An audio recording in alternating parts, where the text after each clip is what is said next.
ரூ. 250 பட்ஜெட்ல மிக பிரம்மாண்டமா பதான் பட இயக்குனர் சித்தார்த் ஆனந்த் இயக்கத்துல ரித்திக் ரோஷன், அனில் கபூர், தீபிகா படுகோன் நடிச்சு பிரம்மாண்டமா பாசிட்டிவ் ரிவ்யூஸ்லாம் பெற்றுட்டு 1000 கோடி நெருங்குற படமா இப்போ ரிலீஸ் ஆயிருக்கு. இந்த வாரம் ரிலீஸ் ஆகி 26ஆம் தேதி ரிலீஸ் ஆன படம் தான் ஃபைட்டர். இந்த படம் பார்த்துட்டேன். படத்தோட கதை என்னன்னா, இந்தியாவுக்கும் பாகிஸ்தானுக்கும் நடக்கிற அந்த வான்வழி தாக்குதல்ல ஒரு கட்டத்துல பெரிய போர் நிகழுது. அந்த போர்ல யார் ஜெயிச்சா அந்த டீமுக்கு தலைமை வகிக்கிற தான் அனில் கபூரும், ரித்திக் ரோஷனும் அந்த டீம்ல இருக்காங்க. 2 பேரும் தான் கேப்டன், வைஸ் கேப்டன் மாரி பண்றாங்க.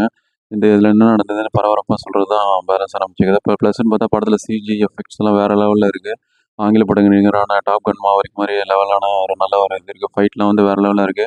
அதுலயும் இந்த வான்வெளியில நடக்கிற அந்த விமான தாக்குதல்லாம் சிறப்பா காட்சிப்படுத்தியிருக்காங்க. மைனஸ்ன்னு பார்த்தா ஒரு செகண்ட் ஹாஃப்ல ஒரு 20 நிமிஷம் ட்ரிம் பண்ணிக்கலாம்.